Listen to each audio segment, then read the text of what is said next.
पंचगव्य, पंचगव्य का घोल तैयार करके और इसको हम खेतों में नोजल के थ्रू या जैसे भी हो ऐसी बहाव से भी दे सकते हैं। पंचगव्य में भी उर्वरक जीवाणु जो होते हैं ये भी और मिलाया जा सकता है, उससे पंचगव्य में जीवाणुओं की मात्रा बहुत तेजी से बढ़ जाए।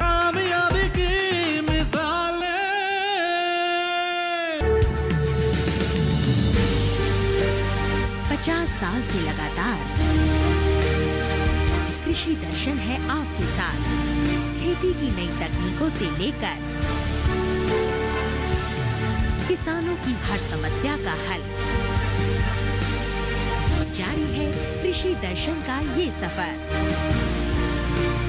किसान चैनल के साथ सोमवार से शुक्रवार शाम 5:30 पर।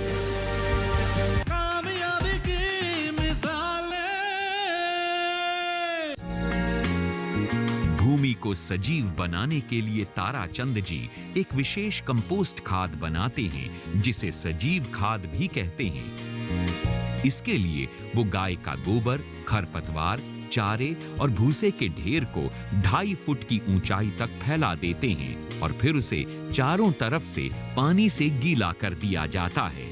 उसके बाद हर हफ्ते उसमें पंचद्रव्य और सजीव जल यानी जीवाणुओं का घोल डालते हैं और इस तरह से 1.5 महीने में ये खाद डीकंपोस्ट हो जाती है। ये कंपोस्ट खाद एकदम भुरभुरी होती है और इसमें से सौंधी सौंधी सुगंध आती है।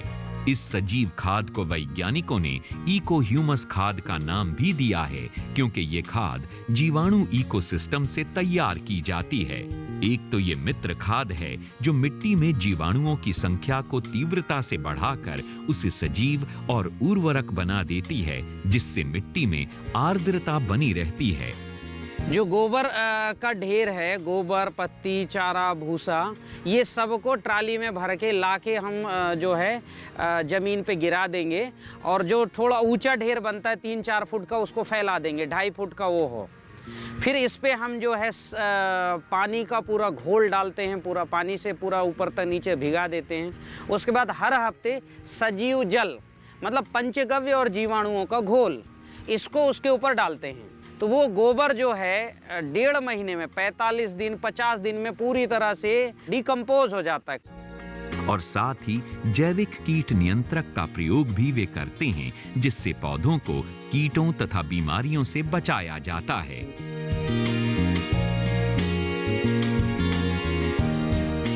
इसे गाय के ताजे गोबर, गुड़, गौमूत्र, नीम, धतूरे, मदार यानी अकौआ और कंजी की पत्तियों को मिलाकर 7 दिनों तक छांव में रखकर बनाया जाता है।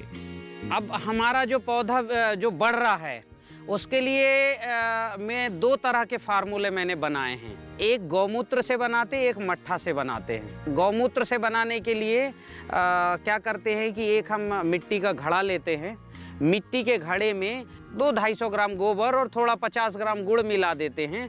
फिर उसमें नीम, मदार यानी अकौआ और कंजी इसकी पत्ती लेते हैं 200-250 ग्राम। ये पत्ती भी लेके उसमें पूरा मिक्स कर देते हैं और उसमें जो है गौमूत्र से भर देते हैं मटके को और मटके का मुंह रुमाल से बांध के और छांव में रख देते हैं। हर 7 दिन में गौमूत्र निकालते हैं और नया गौमूत्र उसमें डाल देते हैं। तो जो गौमूत्र निकला ये हर्बल कीट नियंत्रक और न्यूट्रिशन मैनेजमेंट, ये पोषक तत्वों की पूर्ति करता है। फिर दूसरा हम क्या करते हैं कि किसी भी पारदर्शी, चाहे प्लास्टिक का हो या कांच का हो, इसमें मट्ठे को छान के डाल देते हैं। इसके बाद वहाँ पर एलोवेरा का जेल, हर्रा, आंवला, बहेड़ा ये हम फोड़ करके, नीम के निम्बोली ये फोड़ के डाल देते हैं और डालने के बाद 7 दिन इसको रखते हैं, इसको धूप दिखाते हैं। फिर इससे मट्ठे को निकाल लेंगे और नया मट्ठा इसमें डाल देंगे। मटेरियल वही रहेगा जो इसके अंदर है। तो हर हफ्ता हमको 8-10 लीटर मट्ठे वाला सडरस और मटके से गौमूत्र वाला कीट नियंत्रक दोनों प्राप्त होता है। इन दोनों घोलों को यानी षटद्रव्य और कीट नियंत्रक को बराबर मात्रा में मिलाकर फसलों पर छिड़कने से फसलों को संपूर्ण पोषण मिलता है, साथ ही उन्हें कीट लगने तथा बीमारियों से भी बचाया जा सकता है। प्रति सप्ताह अगर स्प्रे किया जाए तो पौधे में ना किसी तरह की कोई कीट आती, ना पत्ते में किसी भी तरह का कोई उसका बहुत गहरा हरा रंग आता है। जैसे पीपल के पत्ते का रंग है, वैसे सब पौधों का, आपने मेरे अमरूदों में भी देखा होगा, भट्टे में देखा होगा, वो पत्ते का कलर बहुत अच्छा आता है। ताराचंद जी अग्निहोत्र को जैविक कृषि का एक अभिन्न और महत्वपूर्ण अंश मानते हैं, जो कृषिकरण के लिए अत्यंत उपयोगी भी है। ऊर्जा 5 तरीके से रूपांतरित होती है। रूप यानी पदार्थ, रंग, गंध, स्वर और स्पर्श। अग्निहोत्र एक ऐसा है जिसमें 5 तरह के पद्धति उपयोग होती है। अग्निहोत्र आप करोगे तो 7 तरह के रंग निकलेंगे। तो रंग, फिर उसका जो राख निकलेगा तो उसमें फास्फोरस होता है, पोटास होता है, ठीक है। फिर उसके अलावा जो है गंध, आप अग्निहोत्र करोगे सुगंध फैलेगा खेत में, सुगंधिम पुष्टिवर्धनम कहा गया। फिर हम अग्निहोत्र में एक जो है मंत्र भी बोलेंगे, सूर्याय स्वाहा सूर्याइदम नमः। ये जो सूर्य र का जो उच्चारण है, ये कंपन, वाइब्रेशन फैलाता है। जो भी ऊर्जा निकल रही है वो वाइब्रेट होकर दूर तक फैलती है। ताराचंद बेल जी ने अपनी कड़ी मेहनत और लगन से न केवल अपनी दुनिया बदली है, बल्कि अपने क्षेत्र के किसानों की भी दुनिया बदल डाली है। आज जो आत्मविश्वास और सुकून ताराचंद जी के चेहरे पर दिखाई देता है, वही यहाँ के दूसरे किसानों के चेहरों पर भी देखा जा सकता है। आज ताराचंद जी की नेक नियति और सरलता से पूरा नरसिंहपुर वाकिफ है और उनके परिवार के लोग भी ये जानते हैं कि ताराचंद बेल जी की नेक सोच और सरलता ही है जो उन्हें सफलता के मार्ग पर आगे ले जा रही है।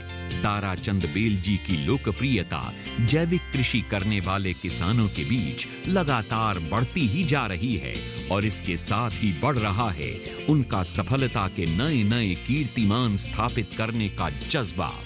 हम उम्मीद करते हैं कि वो भविष्य में भी जैविक कृषि की कई और नई तकनीकों को खोजकर कृषि जगत को प्रगति और विकास प्रदान करने में ऐसे ही सहयोग देते रहेंगे।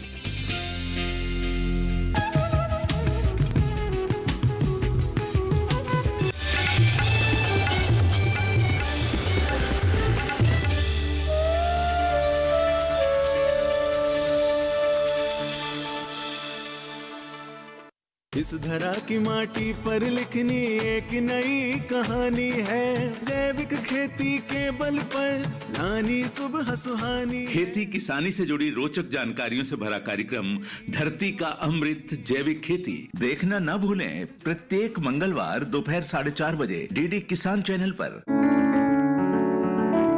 महका महका घर आंगन, हरियाली से खिलेगा तन मन। छत पर छोटी सी बगिया, जरूरत भी पूरी, शौक भी पूरा। देखिए छत पर बागवानी, शनिवार सुबह 9 बजे। हमारे पकवान ही हैं हमारी विरासत। यहाँ हर थाली में दिखती है भारतीय परंपरा। यहाँ आबो हवा में बसती है सेहत। ये शुद्ध देसी भोजन ही है हमारी पहचान। देखिए हमारी पाकशाला।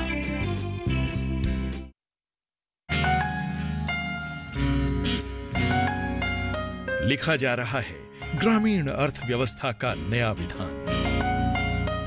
सफलता की गाथाएं गुथेंगी और मत कर निकलेगा नया समाधान। नई तकनीकें, नए तरीके करेंगे किसानों को मालामाल। वैज्ञानिक आधार ही बनेगा अब हर कामयाबी की मिसाल। किसानों, वैज्ञानिकों और कृषि उद्यमियों से होंगी बातें। आमदनी की बनेंगी नई राहें। जागो, फिर चलो उजालों की ओर। आओ मिलकर बढ़ाएं एक कदम उन्नति की ओर। एक कदम उन्नति की ओर, हर बुधवार शाम 4:30 बजे।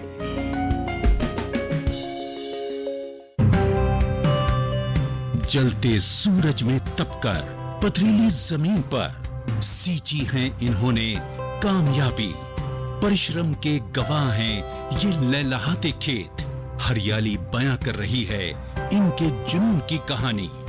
हम ला रहे हैं कहानियां किसानों के संघर्ष से सफलता तक की। देखिए हौसला, हर सोमवार शाम 4:30 बजे सिर्फ डीडी किसान चैनल पर।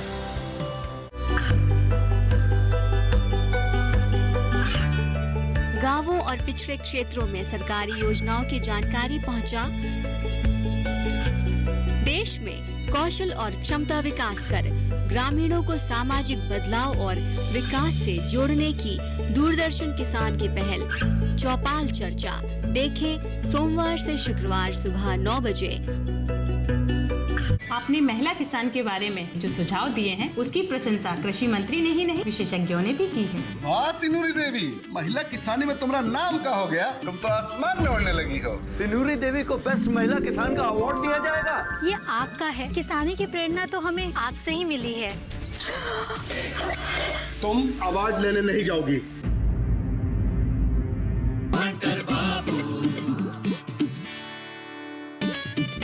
गांव हंटर बाबू का देखिए सोमवार से शुक्रवार रात 8:30 बजे। तुम्हारी गलती ये है कि तू छोरी है। छोरियां वंश बढ़ाती जरूर है पर दूसरों का, लेकिन हमारे को हमारा वंश बढ़ाने वाला चाहिए, छोरी नहीं।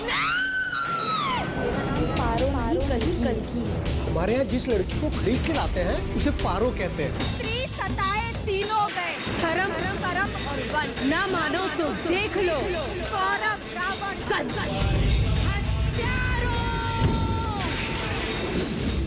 पारो एक नई सुबह।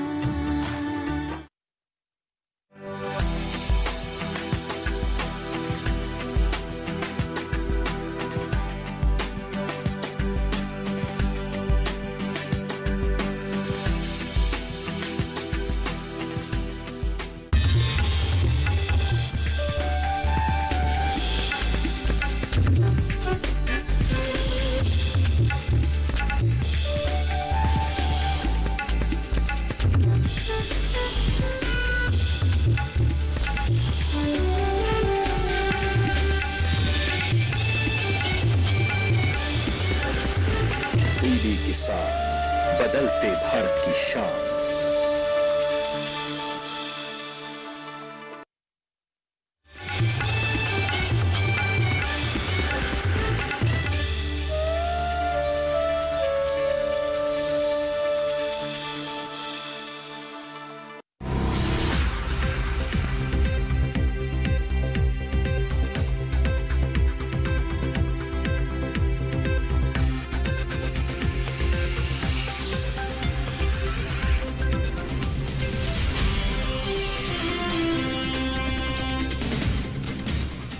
नमस्कार, आप देख रहे हैं दूरदर्शन किसान मंडी खबर में आप सभी का स्वागत। मैं हूं मुकुल शर्मा। अगले आधे घंटे के दौरान हम आपको बताएंगे अलग अलग कृषि जिन्सों के भाव और पैदावार की स्थिति। आज खासतौर से बात करेंगे गेहूं, अरहर, मूंगफली और धनिये की, आलू और जीरे के भाव पर भी रहेगी नजर। इसके अलावा कई और कृषि जिन्सों के भाव आप मंडी खबर में जान सकेंगे। लेकिन आइए सबसे पहले एक नजर डाल लेते हैं सुर्खियों पर। मंगलवार को प्रमुख मंडियों में नरम रहा गेहूं का कारोबार, आवक में रही सुस्ती।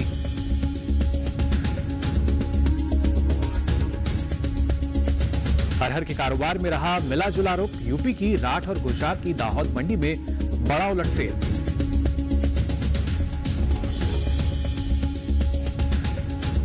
और उत्तर प्रदेश की मंडियों में मूंगफली की जबरदस्त आवक, मैनपुरी में भारी आवक के बावजूद चढ़े भाव।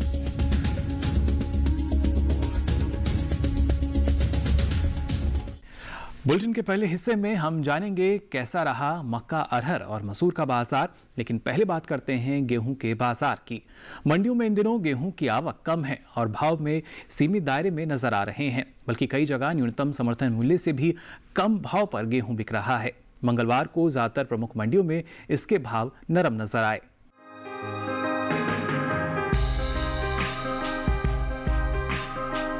इन दिनों मंडियों में गेहूं की आवक धीमी है और भाव भी निचले स्तर पर चल रहे हैं। इस साल सरकार ने गेहूं का समर्थन मूल्य 1925 रुपए तय किया था। मंडियों में भी इसी के आसपास भाव चल रहा है, बल्कि मंगलवार को ज्यादातर प्रमुख मंडियों में इसके भाव घटे हैं। उत्तर प्रदेश की ललितपुर मंडी को ही ले लीजिए, यहाँ 27 जुलाई को गेहूं का भाव 1950 रुपए था। 28 जुलाई को इसमें 20 रुपए की गिरावट आई और भाव रह गया 1930 रुपए। उत्तर प्रदेश के ही लखीमपुर मंडी में 5 रुपए की मामूली गिरावट दर्ज की गई। 27 जुलाई को 1930 रुपए पर बिकने वाला गेहूं 28 जुलाई को 1925 रुपए पर कारोबार कर रहा था। राजस्थान की विजयनगर मंडी में भी मंगलवार को 30 रुपए की नरमी आई। यहाँ 26 जुलाई को गेहूं का भाव 1665 रुपए था, जो 28 जुलाई को घटकर 1635 रुपए रह गया। जबकि इसी राज्य की सूरतगढ़ मंडी में गेहूं स्थिर है। 27 और 28 जुलाई को यहाँ इसके सौदे 1775 रुपए पर हुए। मध्य प्रदेश की नरसिंहगढ़ मंडी में भी गेहूं कमजोर हुआ। 25 जुलाई को यहाँ 1 क्विंटल गेहूं का भाव 1655 रुपए था, जो 28 जुलाई को 35 रुपए की गिरावट के बाद 1620 रुपए रह गया। हालांकि राज्य की खुजनेर मंडी में गेहूं के कारोबार में रौनक रही। यहाँ 25 जुलाई को इसके सौदे 1666 रुपए पर हुए थे। 28 जुलाई को इसमें 22 रुपए की बढ़त आई और भाव हो गया 1688 रुपए। कुछ और मंडियों की बात करें तो पश्चिम बंगाल की बीरभूम मंडी में मंगलवार को गेहूं के सौदे 1920 रुपए पर हुए। इसी राज्य की बोलपुर मंडी में भी गेहूं 1920 रुपए क्विंटल पर ही बिका। पोषण और खाद्य सुरक्षा में गेहूं का अहम योगदान है। यही वजह है कि सरकार हर साल किसानों से न्यूनतम समर्थन मूल्य पर गेहूं खरीदती है। इसके दोहरे फायदे हैं। एक तो किसानों को अच्छा भाव मिल जाता है और दूसरे अलग अलग योजनाओं के माध्यम से जरूरतमंद जनता तक अनाज पहुंच जाता है। मिसाल के तौर पर मिड डे मील स्कीम के अंतर्गत सरकारी स्कूलों या सरकारी सहायता प्राप्त स्कूलों या स्थानीय निकायों की ओर से संचालित स्कूलों में कक्षा 1 से कक्षा 8 तक के छात्रों को मुफ्त दोपहर का भोजन प्रदान किया जाता है।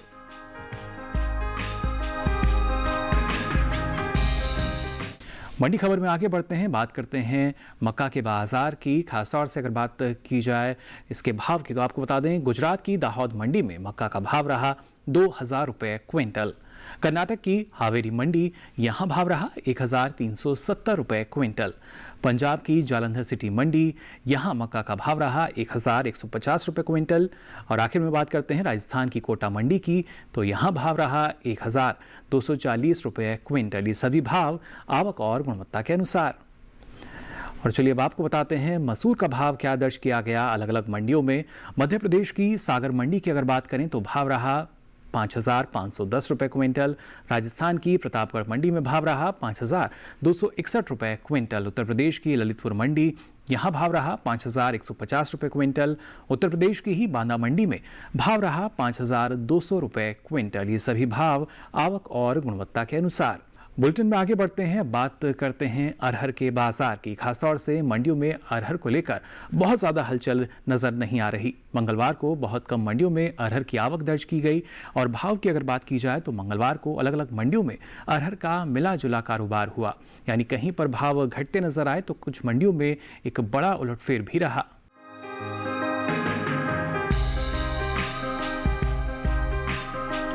अरहर की आवक इन दिनों कम है, इसीलिए इसके कारोबार में बहुत ज्यादा हलचल नहीं देखी जा रही है। मंगलवार को बहुत ही कम मंडियों में अरहर पहुंची। कारोबार में मिला जुला रुख रहा। किसी मंडी में भाव घटे तो किसी में बढ़े। कुछ मंडियों में स्थिरता भी दिखाई दी। हालांकि कुछ मंडियों में बड़ा उलटफेर भी देखने को मिला। जैसे उत्तर प्रदेश की राठ मंडी में अरहर के भाव में 300 रुपए का बड़ा उछाल आया। यहाँ 27 जुलाई को भाव 4500 रुपए था, जो 28 जुलाई को 4800 रुपए हो गया। इसी राज्य की महोबा मंडी में 20 रुपए की तेजी आई। 27 जुलाई को यहाँ अरहर ने 4830 रुपए पर कारोबार किया था। 28 जुलाई को ये 4850 रुपए पर बिकी।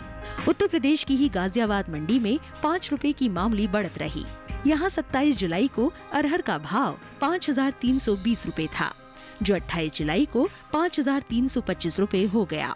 मध्य प्रदेश की राहतगढ़ मंडी में अरहर को कोई राहत नहीं मिली। यहाँ 22 जुलाई को 3,710 रुपए पर बिकने वाली अरहर 28 जुलाई तक आते आते 110 रुपए टूट गई और भाव रह गया 3,600 रुपए, जबकि सागर मंडी में दोनों दिन भाव 4,225 रुपए दर्ज किया गया। रुक करते हैं गुजरात का, जहां दाहोद मंडी में अरहर औंधे मुंह गिरी है। 27 जुलाई को यहां इसका भाव 5,000 रुपए था, जो 28 जुलाई को 600 रुपए टूट कर 4,400 रुपए रह गया। हालांकि इसी राज्य की राजकोट मंडी में अरहर के सौदे बिना किसी फेरबदल के 5,500 रुपए पर हुए। बुआई की बात करें तो कृषि मंत्रालय के साल 2020-21 के लिए जारी आंकड़ों के अनुसार अरहर की बुआई बीते साल से आगे चल रही है। चालू खरीफ सीजन में 24 जुलाई तक अरहर की कुल बुआई 36,80,000 हेक्टेयर में हो चुकी है, जबकि बीते साल की समान अवधि के दौरान बुआई का ये आंकड़ा 28,10,000 हेक्टेयर रहा था। इसका मतलब हुआ कि पिछले साल से अब तक 8,70,000 हेक्टेयर अधिक जमीन पर फसल लग चुकी है। और इसी के साथ ही मंडी खबर में वक्त हो चला एक छोटे से ब्रेक का। ब्रेक के बाद भी आपको बताएंगे अलग अलग कृषि जिन्सों का हाल। आप बने रहिए दूरदर्शन किसान पर।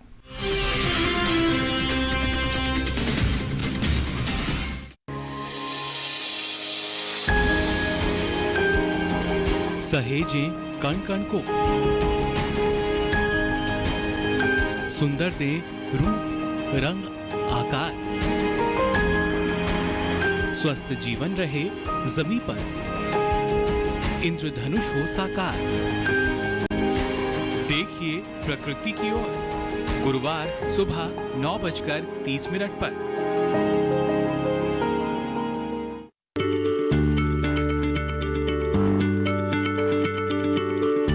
क्या आप किसी बीमारी से परेशान हैं? चाहते हैं डॉक्टर की सलाह? तो हम हैं आपके साथ, बताएंगे आपको जीने की राह। समस्याएं आपकी, समाधान देश के मशहूर विशेषज्ञों के। घर बैठे बात करें देश के जाने माने डॉक्टरों से। हमारे लाइव प्रोग्राम स्वस्थ किसान में हर शनिवार शाम 6 बजे से 7 बजे तक।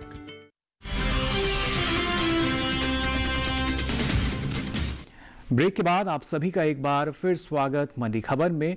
मंडी खबर में आगे हम बात करेंगे अरंडी बीज, सरसों और धनी के बाजार की, लेकिन उससे पहले रुख करते हैं मूंगफली के बाजार का।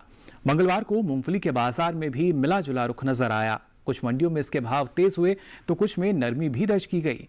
वहीं आवक की अगर बात की जाए, इसकी आवक कम नजर आ रही है, लेकिन उत्तर प्रदेश की एटा, मैनपुरी और फर्रुखाबाद मंडी की अगर बात करें तो यहाँ पर आवक जबरदस्त देखने को मिली।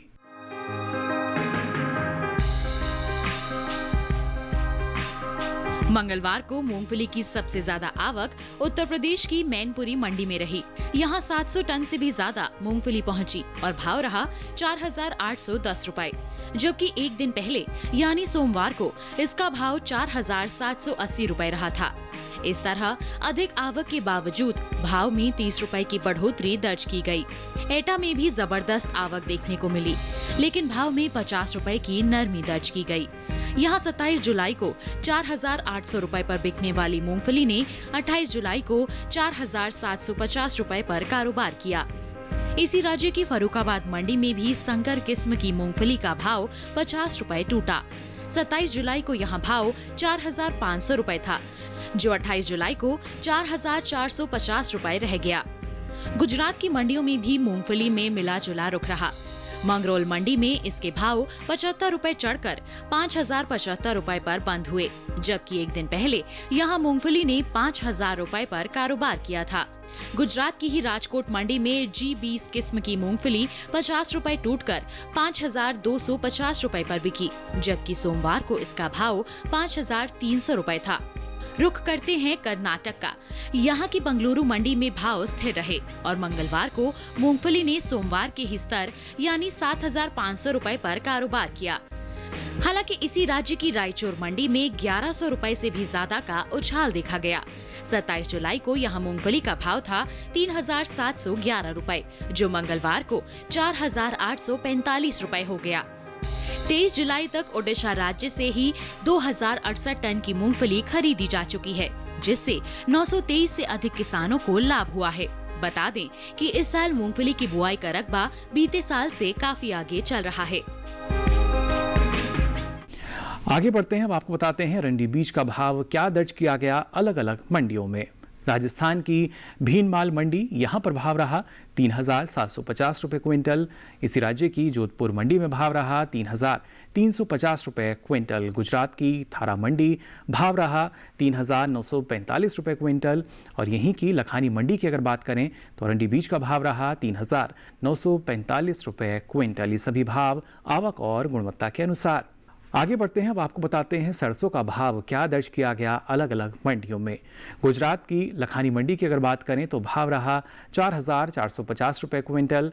मध्य प्रदेश की अजयगढ़ मंडी यहां भाव रहा 4,300 रुपए क्विंटल। वहीं राजस्थान की बाराहा मंडी में भाव रहा 4,622 रुपए क्विंटल। तो उत्तर प्रदेश की आगरा मंडी में भाव रहा 4,320 रुपए क्विंटल। ये सभी भाव आवक और गुणवत्ता के अनुसार। मंडी खबर में आगे बढ़ते हैं, बात करते हैं धनिये के बाजार की। दरअसल मंगलवार को गुजरात और राजस्थान की कुछ मंडियों में ही धनिये की आवक दर्ज की गई। बाकी राज्यों की इक्का दुक्का मंडियों में ही आवक इसकी नजर आई, जबकि भाव में उतार चढ़ाव दर्ज किया गया।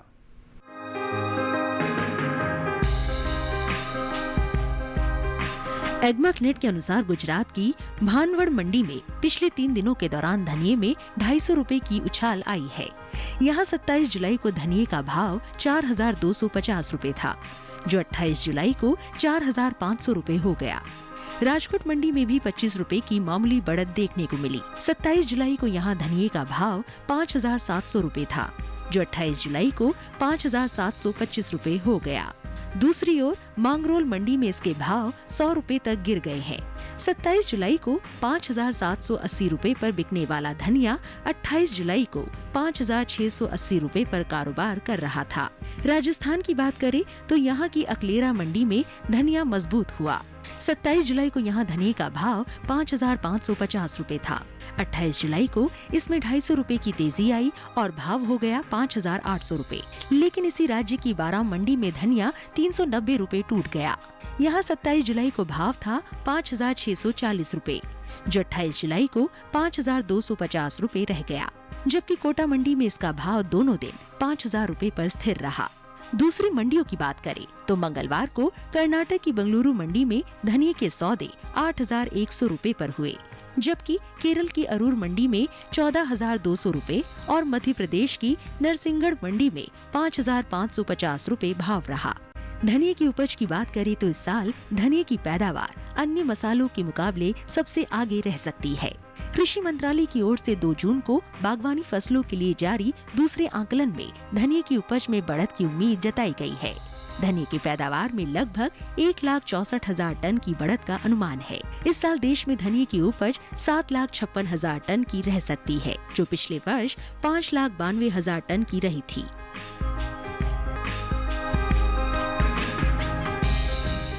और इसी के साथ ही मंडी खबर में वक्त हो चला एक और छोटे से ब्रेक का। आप बने रहिए दूरदर्शन किसान पर।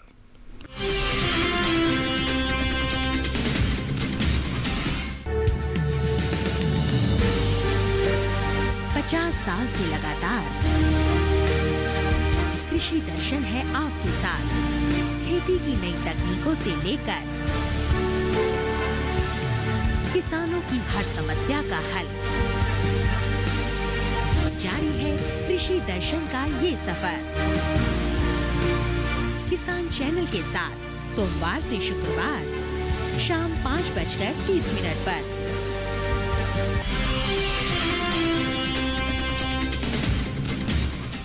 ब्रेक के बाद आप सभी का एक बार फिर स्वागत मंडी खबर में। अब चलिए बात करते हैं जीरे के बाजार की। खासतौर से मंगलवार को अगर बात करें तो मंडियों में जीरे की आवक कुछ सीमित ही नजर आई।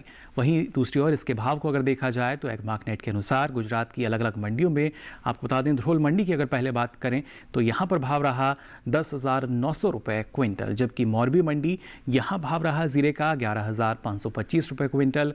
राजकोट मंडी की बात करें तो भाव रहा 12,150 रुपये क्विंटल और थारा मंडी में भाव रहा 12,450 रुपये क्विंटल। वहीं जीरे की उपज की अगर बात की जाए तो कृषि मंत्रालय ने साल 2019 और 20 के दौरान जीरे की उपज में में 21% से ज़्यादा की कमी का अनुमान जताया है। बागवानी फसलों के लिए जारी कृषि मंत्रालय के दूसरे अग्रिम अनुमान के अनुसार 2019 और 20 में देश भर में जीरे की पैदावार 5,47,000 टन रह सकती है, जबकि साल 2018 और 19 में यह आंकड़ा 6,99,000 टन का था। आगे बढ़ते हैं, अब आपको बताते हैं टमाटर का भाव क्या दर्ज किया गया अलग अलग मंडियों में। छत्तीसगढ़ की दुर्ग मंडी, यहाँ पर टमाटर का भाव रहा 3,250 रुपये क्विंटल। गुजरात की राजकोट मंडी, यहाँ भाव रहा टमाटर का 3,750 रुपये क्विंटल। हिमाचल प्रदेश की सोलन मंडी, यहाँ टमाटर का भाव रहा 2,100 रुपये क्विंटल। वहीं उत्तर प्रदेश की आगरा मंडी में भाव रहा 3,040 रुपये क्विंटल। ये सभी भाव आवक और गुणवत्ता के अनुसार। आगे बढ़ते हैं, बात करते हैं प्याज के बाजार की, इसका भाव क्या दर्ज किया गया ये आपको बता देते हैं। छत्तीसगढ़ की रायगढ़ मंडी की अगर बात की जाए तो यहाँ पर प्याज का भाव रहा 1,400 रुपये क्विंटल। हरियाणा की गुरुग्राम मंडी, यहाँ पर प्याज का भाव रहा 900 रुपये क्विंटल, जबकि पंजाब की बरनाला मंडी में भाव रहा 925 रुपये क्विंटल। वहीं राजस्थान की उदयपुर मंडी में भाव रहा 800 रुपये क्विंटल। ये सभी भाव आवक और गुणवत्ता के अनुसार। और आइए अब आपको बताते हैं आलू के बाजार में क्या हलचल नजर आ रही है। दरअसल पिछले कुछ दिनों के दौरान आलू के भाव में इजाफा दर्ज किया गया, यानी एक बढ़ोतरी नजर आ रही है। वहीं फुटकर बाजार में इसके भाव 30 रुपये किलो तक जा पहुंचे हैं। जाहिर है मंडियों में भी आलू एक मजबूत स्थिति में नजर आ रहा है। एग्मार्कनेट के अनुसार आपको बता दें अलग अलग मंडियों में क्या भाव दर्ज किए गए हैं। उत्तर प्रदेश की आगरा मंडी की अगर बात करें तो यहाँ पर आलू का भाव रहा 1,880 रुपये क्विंटल। उत्तर प्रदेश की ही फर्रुखाबाद मंडी, यहाँ आलू का भाव रहा 2,080 रुपये क्विंटल, जबकि दिल्ली की आज़ादपुर मंडी की अगर बात की जाए तो यहाँ भाव रहा आलू का 1,889 रुपये क्विंटल। वहीं छत्तीसगढ़ की रायगढ़ मंडी की अगर बात करें तो यहाँ आलू का भाव रहा 2,400 रुपये क्विंटल। कृषि मंत्रालय के आंकड़ों के अनुसार सब्जियों के निर्यात में भारी कमी दर्ज की गई है, जबकि कृषि मंत्रालय की ओर से बागवानी फसलों के लिए जारी दूसरे आकलन के अनुसार आलू की उपज में बढ़ोतरी का अनुमान जताया गया है, यानी इस वर्ष जो आलू की उपज है वो अधिक रह सकती है। तो फिलहाल के लिए आज मंडी खबर में बस इतना ही। हमें उम्मीद है कि किसानों को अपनी उपज का सही भाव लेने में मंडी खबर से मदद मिल रही होगी। मंडियों का ताज़ा हाल लेकर फिर होंगे हाजिर, तब तक के लिए दीजिए इजाज़त। नमस्कार।